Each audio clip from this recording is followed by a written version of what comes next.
कि आने वाले दिनों में बहुत दिनों से चर्चा चल रही है कि नरेंद्र मोदी जी की टीम का और एक्सपेंशन होगा। उसमें आपको लगता है कि शिवसेना को बड़ी भूमिका मिल सकती है? तुम्हारी पार्टी बचाने के लिए राम का नाम क्यों ले रहे? पर वो मांग कर रहे पार्टी की रक्षा करने के लिए राम रक्षा का आंदोलन कर रहे। मुलाकात हुई, क्या बात हुई, ये बात किसी से मत कहना। क्या था सर उस मीटिंग में, क्या आपकी चर्चा हुई शरद पवार जी के साथ? अभी देखिए और उसके बाद जयंत पाटिल भी आपसे मिलते हैं। क्या हो रहा है? क्या महाराष्ट्र में एनडीए का गठ और बढ़ने की ओर है? सर उस पर थोड़ी सी क्लैरिटी, बिकॉज बहुत सारे लोग कह रहे हैं कि आपने ये ऑपरेशन कर दिया, लोगों को भ्रमित कर दिया, लोगों को तरह तरह की लालसा लेके आप ले आए। इस पर आप क्या बोलेंगे? भ्रमित कर दिया क्या? मेरे पास क्या हिप्नोटिज्म है क्या? मैं जादूगर है? वो फोटो और छुप के क्या था उसमें? कई लोग थे उधर, 8, 10, 15 लोग थे। ऑपरेशन टाइगर जो नाम जनता ने दिया या जो भी लोगों ने दिया, समर्थकों ने दिया, ऑपरेशन टाइगर 1.0 हो गया 26 में, फिर 2.0 लोग कहते हैं हो गए सचिन आहिर वाला। अब ये लोग जाना चाहते हैं कि ऑपरेशन 3.0 ये ऑपरेशन टाइगर डॉक्टर तो श्रीकांत है, लेकिन जब समय आता है तो मैं ऑपरेशन कर ही देता हूँ। चाहे वो देश का कोई भी मुद्दा हो, चाहे वो महाराष्ट्र का मुद्दा हो, इन दिनों सुर्खियों में एक ही आदमी हमेशा बने हुए हैं, वो है महाराष्ट्र के उप मुख्यमंत्री एकनाथ शिंदे जी। वो हमारे साथ बातचीत करने के लिए तैयार है। उद्धव ठाकरे जी राम रक्षा की यात्रा निकाल रहे हैं। उनका ये कहना है कि आपने राम को बेच दिया है क्योंकि चोरी हुई है अयोध्या में। ये तो राम रक्षा, अभी मैं वही देख रहा हूँ आंदोलन उनका। ये तो बहुत बड़ा जोक है, बहुत बड़ी चेष्टा है, क्योंकि उन्होंने ही कहा था, राम भक्तों को हरामखोर कहा था, और उन्होंने ये भी कहा था कि यहाँ पर जब हिंदुत्व की बात भी कही थी। अभी तो राम रक्षा का आंदोलन करने वाले मेरे ख्याल से, क्या पता है क्या उनका केमिकल आइडियोलॉजी का केमिकल लोचा हुआ है क्या? कभी क्या कहते हैं, गर्व से कौम हिंदू है, बाला साहब ठाकरे जी ने कहा था तो पूरे देश ने उसको स्वीकारा था। अभी कितने सालों के बाद आज उनकी घोषणा भी देखी मैंने कि गर्व से कौम हिंदू है। कुछ लोगों ने टोपियाँ डाली थी, कुछ लोगों ने दूसरे को टोपियाँ डाली थी, लिखा था गर्व से कौम हिंदू है। ये क्या हिंदुत्व, क्या कोई टी शर्ट है? कभी भी निकाल दिया, कभी भी उतार दिया। ये हिंदुत्व जो है, हिंदुत्व की विचारधारा जो बाला साहब ठाकरे जी की है, वो उन्होंने तो 2019 में जब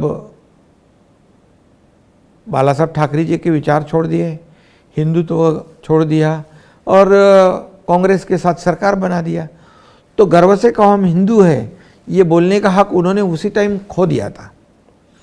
और अभी तो राम रक्षा की बात कर रहे। हनुमान चालीसा बोलने वाले को तो जेल में डाल दिया था, नवनीत राणा और रवि राणा को। अभी बोलते हैं लोग, जब माल लगाए घटने तब राम का नाम लगे रटने, ऐसी वाली बात है। अब लोग बोल रहे हैं कि जब उनको अंदाज़ा हुआ है कि जो नहीं राम का वो नहीं किसी काम का, तो अभी उनको ये पता चला है कि अभी राम रक्षा की नौबत आई है। अभी तो कहते हैं कि राम की रक्षा करेंगे। राम तो खुद स्वयं भगवान समर्थ है। तुम्हारी पार्टी बचाने के लिए राम का नाम क्यों ले रहे? पर वो मांग कर रहे हैं, पार्टी की रक्षा करने के लिए राम रक्षा का आंदोलन कर रहे हैं। वो उनका ये कहना है कि जो राम मंदिर में हुआ है, जो चोरी हुई है, वो बिल्कुल नहीं होनी चाहिए थी, और इसके ऊपर उनका वो कह रहे हैं हर हिंदू गुस्से में है इस मामले में। देखिए, राम भक्त जो है वो निश्चित रूप से नाराज़ है, और जो मंदिर की चोरी की बात है तो हमारे देश के प्रधानमंत्री नरेंद्र मोदी जी तो बिल्कुल ऐसे किसी को छोड़ेंगे ही नहीं। जिन्होंने ये गलत काम किया होगा तो वो तो जेल के सलाखों में जाएगा ही जाएगा। योगी जी क्या छोड़ेंगे, वहाँ के मुख्यमंत्री? और मैं दावे के साथ कह सकता हूँ कि राम मंदिर जब नहीं बन रहा था तो यही लोग कह रहे थे कि मंदिर बनाएंगे पर तारीख नहीं बताएंगे। हाँ, मंदिर वही बनाएंगे पर तारीख नहीं बताएंगे। क्यों? क्योंकि ये मजाक कर रहे थे, ये राम मंदिर की चेष्टा कर रहे थे। लेकिन आदरणीय प्रधानमंत्री मोदी जी ने मंदिर भी बना दिया, तारीख भी बता दी है। दुर्भाग्यवश जो हुआ है, जिन्होंने किया है, इनको तो वो बख्शेंगे नहीं बिल्कुल। पर आपने उनको लेकिन ये सिद्धि विनायक वाली बात है, ये मंदिर में भी जब अफरा तफरी हुई थी तब तो इन्होंने कुछ किया नहीं, तब नाम भी नहीं लिया किसी चीज का। तब नाम भी नहीं लिया। आप अब इनको ईट, जो चांदी की ईट की चिंता हुई है। हमारे तो आनंद दिघे साहब ने थाना में सबसे पहले कार सेवा में चांदी की ईट जाहिर सबके सामने। अब इन्होंने कभी दी पता नहीं, लेकिन शायद वही चिंता उनको सता रही है। लेकिन मैं एक बात बताऊंगा कि हिंदू हृदय सम्राट बाला साहब ठाकरे जी का सपना राम मंदिर बनाने का मोदी जी ने पूरा किया। 370 कलम हटाने का मोदी जी के नेतृत्व में गृह मंत्री अमित भाई ने पूरा कर दिया। ये तो हमें गर्व है। और जो चोरी हुई है उसका कोई समर्थन करता किधर है? वो तो जो इंक्वायरी जांच चल रही है और जो भी है वो जेल के अंदर जाएंगे। बात करते हैं महाराष्ट्र की। सर, पिछले हफ्ते 10 दिन पहले आपकी एक फोटो आई थी, जो फोटो बिल्कुल वायरल हो गई, जब शरद पवार जी आपके कमरे में आए। हिंदी में एक कहावत है, मुलाकात हुई क्या बात हुई, ये बात किसी से मत कहना। क्या था सर उस मीटिंग में, क्या आपकी चर्चा हुई शरद पवार जी के साथ? अभी देखिए, और उसके बाद जयंत पाटिल भी आपसे मिलते हैं। शरद पवार जी एक बड़े सीनियर लीडर हैं और वो एक बैठक में आए थे। मुख्यमंत्री जी भी स्वयं थे, मैं भी था, वो भी थे। महाराष्ट्र और कर्नाटक सीमा जो विवाद है उसके बारे में वो मीटिंग ख़त्म हो गई। हमारी कैबिनेट की बैठक शुरू हुई और तब मुझे किसी ने आके बताया कि शरद पवार जी हमारे नीचे चैम्बर में बैठे, तो एक हमारा फ़र्ज बनता है। तो मैं वहाँ गया और वहाँ उनका सम्मान किया और चले आया, मेरी कैबिनेट में आ गया। तो अभी वो भी सीनियर लीडर है, उनका, ये हमारी संस्कृति है किसी सीनियर लीडर का स्वागत करना। अभी उनकी विकृति है, क्या क्या बोले। शरद पवार जी जिन्होंने महाविकास आघाड़ी सरकार के समय जिनको मुख्यमंत्री बनाया था, वो भी क्या बोले, उनके सब साथी क्या बोले, आपको पता है। तो ऐसे समय में हमारी संस्कृति हमने दर्शाई, जताई, और उन्होंने जो अपनी जो विचारधारा विकृति वाली बात कही, अब ये उनकी बात है, कोई राजनीतिक चर्चा नहीं हुई है। सर, पर दूसरे दिन आपसे आके जयंत पाटिल मिलते, उससे पहले वाले दिन जाकर के वो देवेंद्र फडणवीस जी से मिलते। लोग जानना चाहते कि क्या हो रहा है, क्या महाराष्ट्र में एनडीए का गठ और बढ़ने की ओर है? क्या महाराष्ट्र में क्या हम एक दूसरे के दुश्मन थोड़ी है? क्या हम एक दूसरे के शत्रु है? क्या एक दूसरे से कोई मिलना ही नहीं चाहिए? ये लोग ऐसे क्यों चाहते हैं? ये लोग ऐसे क्यों सोचते हैं? मैं उप मुख्यमंत्री हूँ, मुख्यमंत्री रह चुका हूँ, देवेंद्र जी मुख्यमंत्री है, तो किसी कारणवश किसी काम के लिए जो विपक्ष का भले कोई भी आदमी हो तो सत्ता पक्ष के पास जाएगा ही। नहीं, पर लोग कहते हैं कि एकनाथ शिंदे जी अगर आपको कन्विंस नहीं कर पाए तो आपको कंफ्यूज जरूर कर देंगे, इसलिए फोटो रिलीज कर दी। नहीं, देखिए, अभी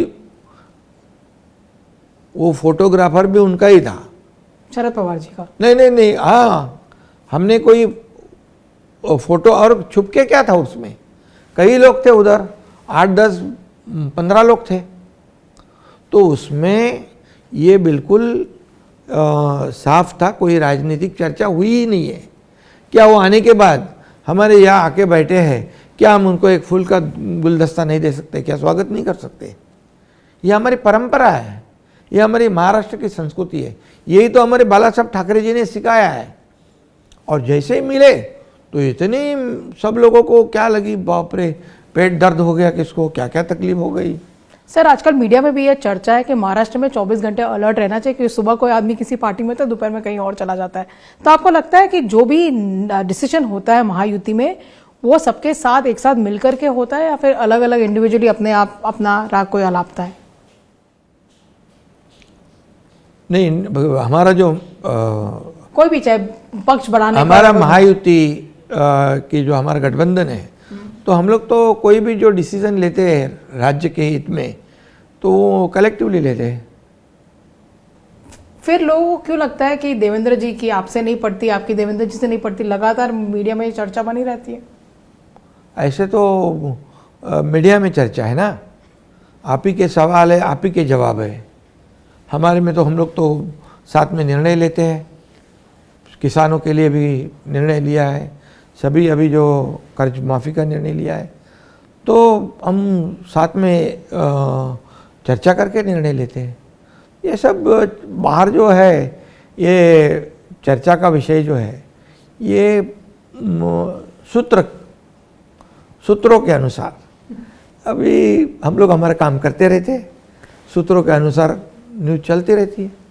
सर, अगर एनसीपी की अगर बात करें, फिलहाल अभी हॉट न्यूज़ या हॉट जो फोकस है वो एनसीपी के ऊपर है, आपको लगता है कि एनसीपी को, जो यूनाइटेड एनसीपी है, उनको एनडीए का हिस्सा होना चाहिए? एक पक्ष तो आ ही गया है, अजित पवार का परिवार ऑलरेडी आपके साथ है, शरद पवार, सुप्रिया सुले, इनको ज्वाइन करना चाहिए एनडीए पे, आपका क्या मत है इस पे?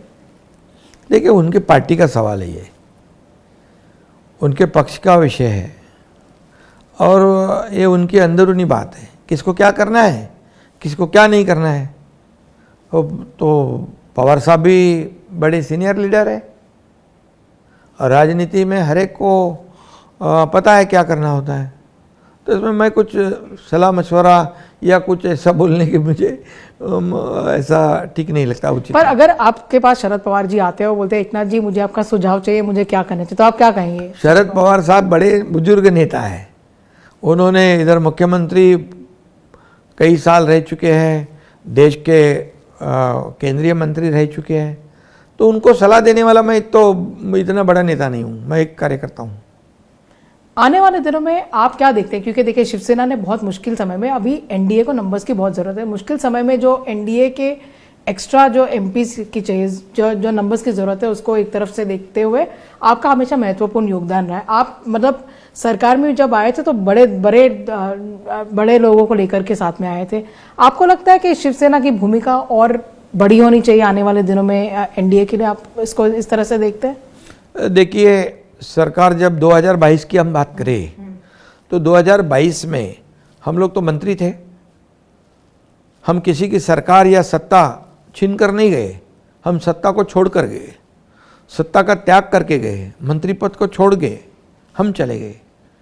और इसलिए उसके बाद में आपको पता ही है कि एनडीए की महायुति की सरकार की गठन हुई, शिवसेना बीजेपी की सरकार बन गई यहाँ पर, और उस वक्त जनता ने भी हमारे को साथ दी और 40 विधायक हमारे साथ में थे, हम चुनाव लड़े तो 60 चुनकर आ गए। तो ये जनता के साथ 2019 में जो धोखा हुआ था, जो बाला साहब ठाकरे जी के विचारधारा के साथ धोखा हुआ था, भारतीय जनता पार्टी के साथ गठबंधन के साथ धोखा हुआ था, क्योंकि उस वक्त हम चुनाव साथ में लड़े थे, शिवसेना बीजेपी अलायंस में सरकार बननी चाहिए थी शिवसेना भाजपा की, तो बन गई कांग्रेस के साथ। तो ये जो धोखा किया था 2019 में और 2022 को हमने दुरुस्त कर दिया, फिर से गठबंधन की सरकार लाई जो लोगों को चाहिए थी, इसलिए लोगों ने हमें स्वीकार कर लिया, लोगों ने हमको सपोर्ट कर दिया। वो तो कहते थे हम तो अभी न्यायालय में नहीं, हम जनता की अदालत में जाएंगे।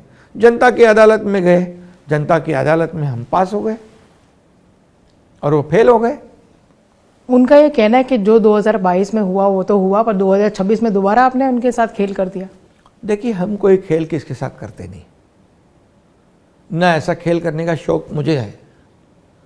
मैं एक सीधा साधा काम करने वाला कार्यकर्ता हूँ। मैं जब मुख्यमंत्री था तब भी कार्यकर्ता के रूप में काम करता था, आज भी मैं कार्यकर्ता के रूप में काम करता हूँ। अभी ये जो 6 सांसदों वाली बात है सर, उस पर थोड़ी सी क्लैरिटी, बिकॉज बहुत सारे लोग कह रहे हैं कि आपने ये ऑपरेशन कर दिया, लोगों को भ्रमित कर दिया, लोगों को तरह तरह की लालसा लेके आप ले आए, इस पे आप क्या बोलेंगे? भ्रमित कर दिया क्या? मेरे पास क्या हिप्नोटिज्म है क्या? मैं जादूगर है? मैं देखिए, मैं सीधा साधा कार्यकर्ता हूँ। और जो देखिए, राजनीति में जो चुनाव में उतरता है, चुनाव जीतता है, जो सांसद हो या विधायक हो, तब लोगों के लिए आंसरेबल रहता हो, लोगों को उसको फेस करना होता है, वो चुनाव क्षेत्र में काम करना होता है, डेवलपमेंट करना होता है, पानी की समस्या हो, रोड की समस्या हो, कई समस्या उसको छुड़ाना होता है। तो ये जो सांसद है उनको कहीं दूर दूर तक कहीं कुछ नज़र नहीं आया होगा। जो लोकल बॉडी इलेक्शन हो गए उसमें भी उनके नेता ने उनको हवा में छोड़ दिया राम भरोसे। तो उनको लगा कि एकनाथ शिंदे बोलता वो करता है, कमिटमेंट का पक्का आदमी है, तो वो आ गए, बोले साथ में हमको जुड़ना है। हमने उनका स्वागत कर दिया। हम ये तोड़फोड़ वाले करने वाले लोग नहीं हैं, हम तोड़ने वाले नहीं, जोड़ने वाले हैं, हम जोड़ने वाले हैं। आपका एक बयान बड़ा फेमस है, कई बार आपने बोला था कि मैं डॉक्टर नहीं हूँ पर मैं ऑपरेशन बड़ा अच्छा करता हूँ। डॉक्टर तो श्रीकांत है, लेकिन जब समय आता है तो मैं ऑपरेशन कर ही देता हूँ। अब लोग ये भी जानना चाहते हैं कि ऑपरेशन टाइगर जो नाम जनता ने दिया या जो भी लोगों ने दिया, समर्थकों ने दिया, ऑपरेशन टाइगर 1.0 हो गया 26 में, फिर 2.0 लोग कहते हैं हो गए सचिन आहिर वाला। अब ये लोग जानना चाहते हैं कि ऑपरेशन 3.0 ये ऑपरेशन टाइगर होएगा जो है, हमने कोई नाम दिया भी नहीं और ना हम कोई खुद किसी को जबरदस्ती कोई ऑपरेशन नहीं करते। हम ये लोग खुद आते हैं। आज देखो ना, अभी भी लोग आए, अभी भी लोग बाहर हैं, आ रहे, पार्टी के साथ जुड़ रहे हैं, क्योंकि उनको एक भरोसा हो चाहिए।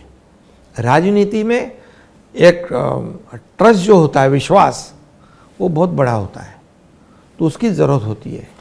नेता ने उसके कार्यकर्ता के पीछे साथ में पूरी ताकत से खड़ा होना चाहिए। ऐसे लोग चाहते हैं, तुम लड़ो हम कपड़ा संभालने वाली बात नहीं हो चाहिए। तो मैं खुद कार्यकर्ताओं के साथ जाता हूँ और उनका जो भी समस्या है उसको छुड़ाता हूँ। तो लोग आते हैं, मैं उनका स्वागत करता हूँ। अगर कोई किसी पार्टी को छोड़ करके आएगा तो जिम्मेदारी किसकी है? जिसने छोड़ा पार्टी उसकी जिम्मेदारी है, जो ले रहा है उनकी जिम्मेदारी है? आप किस तरह से देखते हैं? बिकॉज लगातार जो गालियों का दौर है वो चल ही रहा है। देखो, 2022 से गालियां का दौर शुरू है। गाली देना उनका जन्मसिद्ध अधिकार हो गया है, आरोप लगाना उनका काम हो गया है। लेकिन हम आरोप का और गालियों का जवाब गालियों और आरोप से नहीं देते, हम उसका जवाब काम से देते हैं। हम काम करते हैं। और जो आदमी जिसको छोड़ के चले आता है, क्यों छोड़ा, क्यों जा रहे लोग, इसका आत्मपरीक्षण गिरेबान में खुद के झांक के देखने का काम उनका है। वो तो बोलते हैं जो गया वो चोर, वो गया वो बेकार, उनके साथ रहे तब अच्छा, दूसरे वो छोड़ के चले जाए तो बेकार। ये जो बात है, इसके लिए मैं बार बार हमेशा कभी कभी कहता हूँ कि खुद आत्मपरीक्षण करें।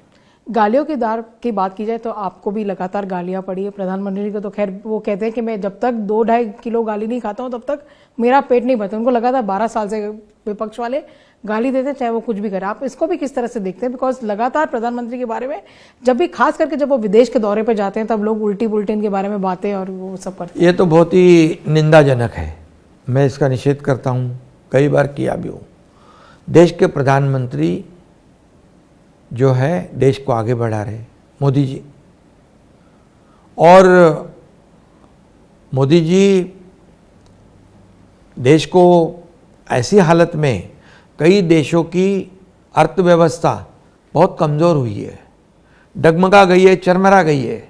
ऐसे वक्त में हमारे देश की अर्थव्यवस्था सिर्फ मजबूत नहीं, 11वें से 4थे नंबर पे लाना, ये बहुत बड़ी बात है। और देश का सम्मान पूरी दुनिया में, देश का डंका दुनिया में बजाना, ये छोटी बात नहीं है। 35-36 देशों ने उनको सर्वोच्च पुरस्कार भी दिए हैं मोदी जी को। क्यों मिलते हैं? क्योंकि उन्होंने वैसे रिलेशन अन्य देशों से रखे हुए हैं। अभी देखो, कल ही क्या हाइड्रोजन ट्रेन का उद्घाटन हो गया, आज विक्रम 1 उसका रॉकेट का वो हो गया लॉन्चिंग। तो ये जो है देश आगे बढ़ रहा है, और अमेरिका और चाइना के बाद हम हैं अभी, तो देश आगे बढ़ रहा है। तो इसलिए ये देश आगे बढ़ रहा है तो देश का अभिमान हमें होना चाहिए, गर्व होना चाहिए। प्रधानमंत्री जब प्रदेश जाते तब भी उनको यहाँ आरोप लगाते, गालियाँ देते, और जब वो यहाँ होते तो कई लोग जाके राहुल गांधी जैसे विदेश में जाके उनकी बदनामी करते हैं। और यहाँ तो ये जो लोग हमको तो गालियाँ देते हैं, लेकिन प्रधानमंत्री जी को भी और हमारे अमित भाई को भी। क्यों? क्या बाला साहब ठाकरे जी का सपना उन्होंने पूरा किया इसलिए? बाला साहब ठाकरे जी अगर होते तो उनकी पीठ थपथपाते थे। बाला साहब ठाकरे की आपने बात की, मुझे उनका एक बयान याद आ रहा है। उन्होंने बोला कि मैं अपनी पार्टी की दुकान बंद कर दूंगा पर अपनी पार्टी का कांग्रेस पढ़ना कभी नहीं होने दूंगा। पर आज तो कांग्रेस के साथ ही है उद्धव जी। हाँ, तो बाला साहब ठाकरे जी अपनी विचारधारा पे चलते थे, हिंदुत्व की विचारधारा थी, तो उन्होंने तो कहा था खुलेआम मेरी पार्टी कांग्रेस नहीं होने दूंगा। तो अभी तो जो बाला साहब ठाकरे जी कहते थे उनके बिल्कुल उल्टा इन्होंने कर दिया है। 2019 में जो किया है, इसलिए तो आज ये सब परिस्थिति जो निर्माण हुई है, ये बाला साहब ठाकरे जी के विचारधारा को छोड़ने की वजह से हुई है। आपको लगता है कि उद्धव जी अगर कल को अगर कभी अयोध्या जाए तो किन किन को उनको अपने साथ लेके जाना चाहिए? किसको? अगर उद्धव जी कभी अयोध्या जाते तो हाँ, किन किन हाँ। लोगों को अपने साथ लेके? अरे वो तो उधर राहुल गांधी जी है, सोनिया जी है, और वहाँ के अखिलेश जी है, ये सब लोग हैं ना। क्योंकि उनमें से उनके गठबंधन के लोगों को लेके जाना चाहिए। अभी आरती, राम रक्षा आरती में किसको बुला रहे हैं? देवेंद्र जी को बुला रहे हैं, मोहन जी को बुला रहे हैं। अरे भैया, वो राहुल गांधी को बुलाओ, सोनिया जी को बुलाओ, आपके गठबंधन इंडिया अलायंस वाले को बुलाओ।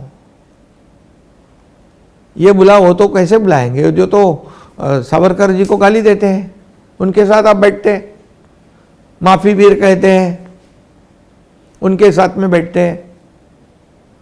ये इसलिए बाला साहब ठाकरे जी की विचारधारा जो है, विचारधारा को हम आगे लेके जा रहे हैं। अभी उनको समझ में नहीं आ रहा है क्या हुआ है। कभी राम रक्षा बोलते हैं, कभी गर्व से कम हम हिंदू बोलते हैं, कभी कुछ छोड़ते हैं, कभी किसको पकड़ते हैं। अभी क्या होगा पता नहीं। सर, कुछ दिनों में, कुछ घंटों में बल्कि पार्लियामेंट का सेशन शुरू होने वाला है। हर किसी की नज़र बनी कि महिला आरक्षण बिल आना चाहिए और बहनों को जो सालों से न्याय नहीं मिला वो मिलना चाहिए। आप क्या कहना चाहेंगे, खास करके उन पार्टियों से जिन्होंने इस बिल का लगातार विरोध किया? उनका ये कहना है कि महिला आरक्षण बिल है वो तो सामने का पिक्चर है, पीछे से डिलिमिटेशन करना है। और देखिए, महिला आरक्षण बिल का विरोध जिन्होंने किया, हमारे महिलाओं ने, हमारे बहनों ने, तभी जब चुनाव हुआ था पश्चिम बंगाल का, उसमें तो क्या नतीजा आया आपने देखा है। तो महिलाओं को आरक्षण देना, ये प्रधानमंत्री मोदी जी ने एक बहुत ही बड़ा कदम उठाया है महिलाओं को न्याय दिलाना। जैसे लाडली बहनों के लिए कई योजनाएं, महिलाओं के लिए कई योजनाएं प्रधानमंत्री जी ने की हुई है। तो उनको राजनीति में भी आरक्षण देना और उनको यहाँ पर राजनीति में उनका हक दिलाना, ये बड़ी बात है। तो जो महिला आरक्षण को विरोध करेगा तो वो तो खामियाजा भोगा है पश्चिम बंगाल में। और इसलिए अभी अगर कोई महिला आरक्षण को सपोर्ट करते हैं तो उनका स्वागत है, जनता ही स्वागत करेगी। आखिरी सवाल ये रहेगा, सबके मन में ये है कि क्या केंद्र में सभी ने उनको महिला आरक्षण बिल को सपोर्ट करना चाहिए। एक आखिरी सवाल मेरा ये रहेगा कि आने वाले दिनों में बहुत दिनों से चर्चा चल रही है कि नरेंद्र मोदी जी की टीम का और एक्सपेंशन होगा, उसमें आपको लगता है कि शिवसेना को बड़ी भूमिका मिल सकती है? आपका क्या मानना है? देखिए, हम विचारधारा से जुड़े हुए हैं और बाला साहब ठाकरे जी, अटल बिहारी जी, अडवाणी जी, जो जब प्रमोद महाजन जी, अब मोदी जी है प्रमुख एनडीए के, तो हम विचारधारा के साथ जुड़े हुए हैं। हम कोई कुर्सी के, सत्ता के ये बार्गेनिंग रखने वाले हमारी शिवसेना नहीं है। और हम एनडीए के नेता प्रधानमंत्री मोदी जी पर विश्वास करते हैं, जो देश को आगे बढ़ा रहे हैं। और निश्चित रूप से हमें कोई ऐसा ये पद चाहिए, वो पद चाहिए या फलाना ये वो, इसमें हम लोग जो है वो एनडीए मजबूत होनी चाहिए। एनडीए मजबूत होती है तो देश के विकास की गति बढ़ जाती है। चलिए, हमसे बात करने के लिए बहुत बहुत धन्यवाद। अगले बार फिर आएंगे, आपसे अगले बार फिर सवाल पूछेंगे और फिर जानने की कोशिश करेंगे कि महाराष्ट्र के राजनीति के गलियारों में क्या क्या चल रहा है। बहुत बहुत धन्यवाद हमसे बात करने के लिए। धन्यवाद।